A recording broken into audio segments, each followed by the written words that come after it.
ज़कात के मुतालिक अगर आप प्यारे पैगंबर मोहम्मद रसूलुल्लाह के हुक्म पे आ जाएंगे, प्यारे अल्लाह तबारक व तआला के हुक्म के ऊपर आ जाएंगे, तो मुझे यूं महसूस होता है जैसे आधी दुनिया के दानिश्वर आपके खिलाफ हो जाएं।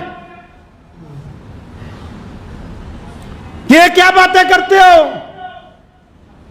कि ज़कात ऐसे देनी है?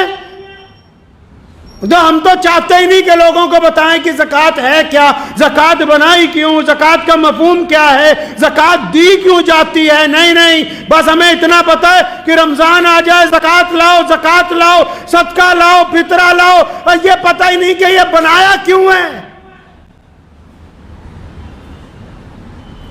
बंटाधार कर दिया सारे का सारा। एक होता है ना नंबर रॉन्ग मिल जाए, या तो पूरी एक्सचेंज ही पुट्ठी जगह लगा दी ले जाके। सारे सिस्टम का निजाम अपनी मनमर्जी के साथ। कुरान पाक ने नमाज के साथ ज़कात का हुक्म दिया, क्यों? क्योंकि हुक्म हुआ कि नमाज के जरिए रब राजी करना है और माल के जरिए रब के बंदों को राजी करना है। नमाज से अल्लाह को राजी करना है, और नमाज के बाद जो अल्लाह ने हमें दौलत दी है उसको खर्च करके अल्लाह के बंदों के दिलों को राहत पहुंचानी है। फरमाया ताकि तुम्हारा माल पाक हो जाए।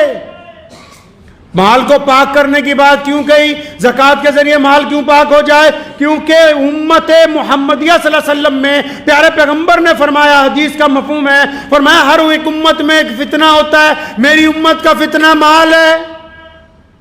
तो ज़कात जो थी इसलिए बनाई गई थी कि अल्लाह तबारक व तआला आपके दिलों में से माल की मोहब्बत को ख़त्म कर दे। पहले ज़कात के मतलब समझ लो। ज़कात इसलिए बनाई कि आप भी दूसरे के दर्द को महसूस कर सकें, आप गरीब आदमी की तकलीफ में उसके हिस्सेदार बन जाएं, आप मजलूम की मदद करने वाले हो, आप जिनका कारोबार ठप हो गया उनके साथ कांधे से कांधा मिलाने वाले हो। ज़कात इसलिए थोड़ी बनाई कि आप बैठ जाओ अपनी दुकान के ऊपर और 100 रुपए सबको बांटते जाओ, और वो भी आने वाला कहे हजरत अगले साल मेरा ख्याल रखना, इसने भी इरादा कर रखा है सारी जिंदगी मांगने का, तूने भी इरादा कर रखा है बेवकूफी के साथ बांटने का।